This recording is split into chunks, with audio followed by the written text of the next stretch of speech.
Welcome to ThinkCast. I'm Kasey Panetta. Joining me today is Rob O'Donoghue, Senior Director Analyst in Gartner's CIO Research Group. Today we're going to talk about tapping into the digital talent available in neurodivergent candidates.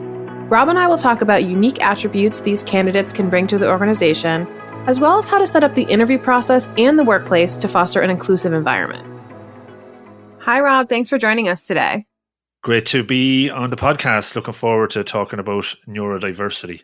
So speaking of neurodiversity, let's just get started with the basics and talk about what exactly is neurodiversity. We've talked about it a few times in the context of other research pieces, but I really want to be very clear about what we're talking about in this podcast. Great. Yeah, definitely a good place to start because there's a lot of confusion around the terminology and some of the language used. So the definition for neurodiversity, which was coined towards the end of the last century by a lady called Judy Singer, who, since the research I've put out, I've actually been able to talk to. She basically came up with a definition, and I'll give that formal one now. It's effectively a concept that refers to the neurological differences that are recognized and respected as any other human variation. So I've been very clinical with that there. And what are those differences? That would include different labels like bipolar disorder, dyslexia, dyspraxia, autism, Tourette's syndrome, just to mention a few.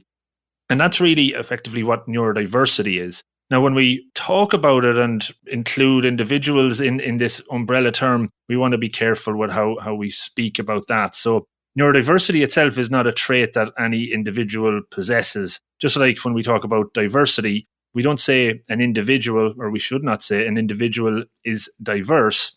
It's typically a group or a team or an organization could be diverse. When we talk about it at an individual level, we say the individual is divergent. They're effectively, the best way is to say the individual is divergent.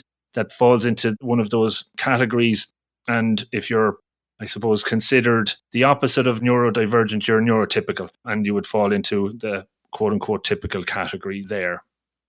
Yeah, and it's definitely something that I didn't even realize until we started chatting about it. But the terminology is just so important when you're talking about different candidates, which is what we really want to get into. And that is the idea of really embracing neurodivergent candidates in the workforce. And can we touch a little bit on how these types of candidates can really strengthen your workforce?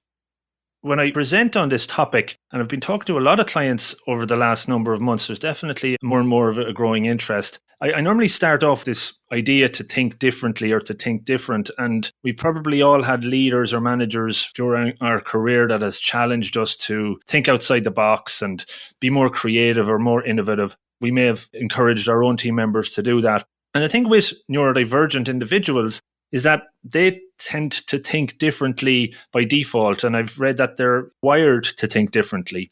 And that can bring huge benefits to an organization. It can bring that productivity gains through innovation and creativity. But it also can have a positive impact on those neurotypical individuals in your organization to help them think differently, to communicate differently, to grow and to prosper in many different ways. So that's a massive benefit that you can bring into your workforce with neurodivergent individuals that have those traits, that ability to think differently, to solve problems in a different way. So there's lots of benefits through that. And in the research, as I put together the two pieces of research, one that focuses very much around acquiring and hiring neurodivergent individuals into your organization, and the other part is around making them feel more included. The business case stacks up, right? It's not just doing the right thing to do. There's much more behind it than that. We have really concrete examples from organizations that have ran and are running neurodiversity pilots and programs where they've seen massive increases in productivity for many of the roles that they've brought neurodivergent talent in for around the areas of quality assurance, testing, and other types of roles that require a lot of data and analysis and analytics. All of those are great fits just because of the traits and the skill sets that the neurodivergent individuals can bring into the organization. I know that your research is written sort of from an IT perspective, but this could really apply to any group. Part of it is really working and partnering with your HR to change the recruitment process. So can you talk a little bit about what those changes need to look like? Yeah, I'll give you a couple of examples. And as we dug into the research and really started to see the opportunity that neurodivergent can bring to an organization, we saw that there was a massive supply pool available in that I think it was around 75% of neurodivergent individuals are highly qualified, many to even PhD level. But in many of the countries we were able to get data around, there are really low percentages of them employed, even part-time or full-time. So there's a big talent pool available, but there's a miss and a filtering out happening in many ways in today's HR people and systems processes. And really what's happening there is that the neurodivergent individuals, when they look at job descriptions that exist for even technical roles, they're due to the competency models that a lot of IT organizations or HR come up with, they're being excluded, right? So looking at some of the technical skills, they map over those really well. But when it comes to maybe more of the softer skills, there's a bit of a disconnect. Typically, neurodivergent individuals may not have the skills to manage people or be excellent communicators. And when they see those as requirements in these technical roles, they tend to opt out. They feel that they're not going to be a fit. And what we're trying to do is to challenge the thinking here to say, in those job descriptions, how critical are some of those softer skills to be successful? And that's a process that we need to work through with HR organizations and with IT leaders to really be a bit more specific in those roles and the descriptions around that. And then I guess another element of the overall acquisition process is when you get to interviews, there's definitely tweaks and changes that would be needed there. We've seen through the research and from talking to candidates that they tend to maybe need more time in an interview to give themselves the best opportunity to showcase their skills and talent.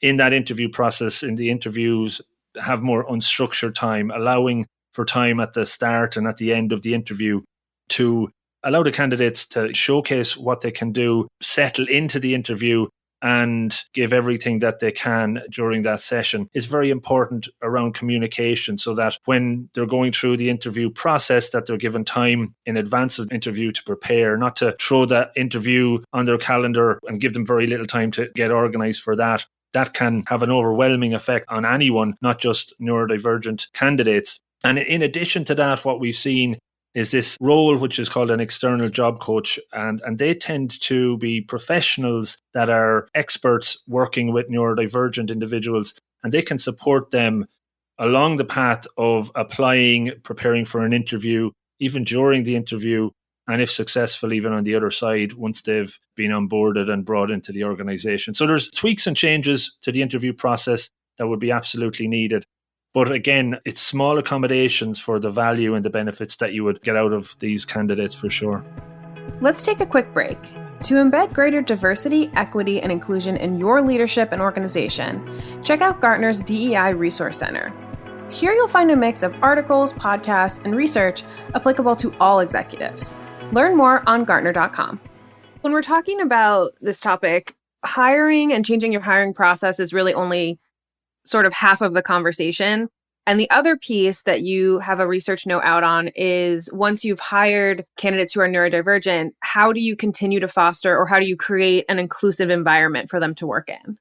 When we were putting it together, it quickly became apparent that there was two focus areas in the research. And once the candidates come into the organization, you're only halfway there. It's so important to raise the awareness within the organization of what neurodiversity is and what a neurodivergent candidate could bring to the organization. Just like, at the start of this, we talked about the different terms and the language. The general population don't know that either. So it's important to do some education so that when the neurodivergent candidates join and get assimilated in, that your neurotypical employees are well versed into how to communicate, the do's and don'ts, how to be inclusive, the language that they can use, and just to make sure that the experience for them is a positive one from the get-go. It's like a lot of these, initiatives, when you just don't understand and don't have that background, you're a lot more probably uneasy on how to communicate and what to say and don't want to say the wrong thing. So it's essential to have that little bit of training in advance, and for not just for team members, but for managers as well, to know how to get the best out of these candidates when they join. So that's very important. You also have to think a little bit about inclusion from the perspective of physical accommodation in the office space. So making maybe some tweaks to desk setups or to create spaces that are a little bit maybe more quiet. From the research, we've seen that neurodivergent individuals tend to be more sensitive to noise, to potentially smell, and to light. It's important to be aware of that. I heard a couple of anecdotes or stories from talking to candidates that have been successful that they've triggered off somebody tapping a pen on the desk. And that can have an impact just because of the sound that a neurodivergent individual might be sensitive to, can make them uncomfortable and increase anxiety and just things you wouldn't naturally think of. So just to be aware of that is very important. That's mainly from a spatial accommodation, but from a technological perspective as well, you might need to make some adjustments in some of the devices you provide to neurodivergent candidates that are successful, like having noise cancelling headphones as an example, just to block out that extra noise that they might be exposed to. And the final one I would mention maybe is around work schedules and make accommodations around that. One of the traits that is a positive in many ways for neurodivergent candidates is that they like routine, they're very punctual, they like to be focused and structured in their time. And you would need to accommodate and create work schedules that would allow for that. And again, I suppose even on top of that, but there still needs to be flexibility, just like there is flexibility in the time for the interviews. So just being aware of those things so that you get the best out of the candidates when they come in certainly will be advantageous to everybody. A lot of the things you just mentioned are sort of physical accommodations and schedule accommodations, but you also mentioned earlier sort of educating neurotypical employees on the type of communication skills, which I thought was a really, really interesting part of the research because you had some really great, very clear, do this, don't do this. So could you share some of those with us? Yeah. On the second note, I partnered with a colleague of mine, Kasey Struckman, and I think it was her insight that put together this that we collaborated on. And we looked at the do's and don'ts across 3 attributes. So you got to be clear, concise, and complete in your communication. So when you are communicating with a neurodivergent individual, just be very clear, crisp. And I guess the don't there is don't be ambiguous. Be very clear and literal. I've heard stories again that if you're using metaphors or analogies that sometimes they may not pick up on those, and that can provide a mixed message and as a result can lead to miscommunication. So just being very clear, what's your language, make sure it's very actionable and not taking that ambiguity out of it. I think these are probably communication skills we can use and everybody can develop and be better at. But I think just when you're dealing with neurodivergent individuals, you just need to be that little bit more alert on those 3 attributes: clear, concise, and complete. Before we continue, learn more about the emerging trends shaping IT and business at Gartner IT Symposium Expo. You'll uncover new ways to approach critical challenges, accelerate digital transformation, and become an even more effective leader. Learn more at Gartner.com. One thing that was mentioned in the research is the idea of an employee support circle. Can you explain a little bit about that?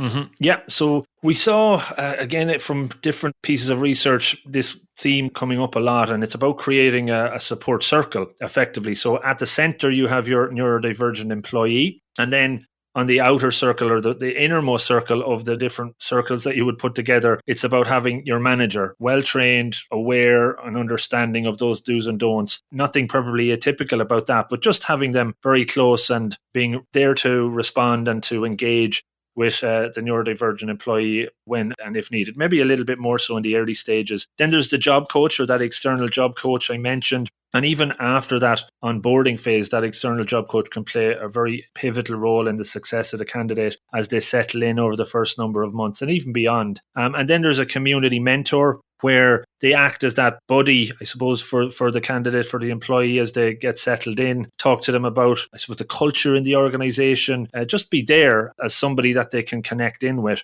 And that's that inner circle. And then outside of that, you have obviously your broader team liaising with HR, getting employees involved with employee resource groups as examples. So just making sure that there's a support circle, a support network in there, and just being that maybe a little bit more deliberate. One more thing I just want to talk about is, because we've all sort of gotten so used to it over the past year, is the idea of working from home or remote work. How do neurodivergent candidates or employees, what accommodations do they need? Is it more difficult? Is it just something they just need to approach in a different way? In many ways, we're seeing indicators that this shift to the hybrid organization, remote work, can work in favor of neurodivergent employees because they're working from home or in their own comfortable surroundings, something that they're familiar with.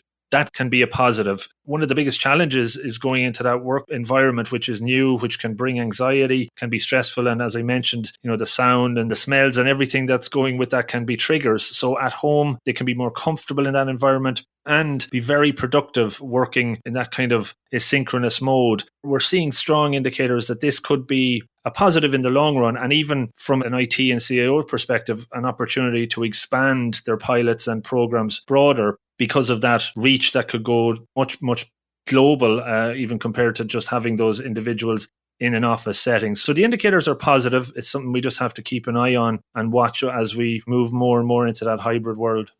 Rob, I want to thank you so much for joining us on the podcast and really exploring this topic with us. It's so, we talk about diversity a lot, but this is sort of a different type of diversity that probably maybe doesn't get talked about quite enough. So I'm always happy to learn more. Do you have any final thoughts for our audience? Yeah, I really hope you learned something from it today. As I said, about 9 months ago when I started this research journey, I had an awful lot to learn. I've still a lot to learn in the whole area, and I'm excited about doing more and going into deeper research in the overall program to promote neurodiversity in the organization. I think there's a lot of promising signs. There's traction gaining and momentum gaining over the last number of months. And just judging by the conversations I'm having with clients, I'm excited about, seeing where this can go into the future. I think there's huge value for the organization and for the individuals, of course, as well. So great to have the opportunity to share the research and lessons learned so far. So thank you. Gartner ThinkCast is a production of Gartner, the world's leading research and advisory company, equipping executives across the enterprise with indispensable insights, advice, and tools to achieve their mission-critical priorities. You can learn more at Gartner.com. All content in Gartner ThinkCast is owned by Gartner and cannot be repurposed or reproduced without Gartner's consent. Gartner is an impartial, independent analyst of business and technology. This content should not be construed as a Gartner endorsement of any enterprise's products or services. All content provided by other speakers is expressly the views of those speakers and their organizations.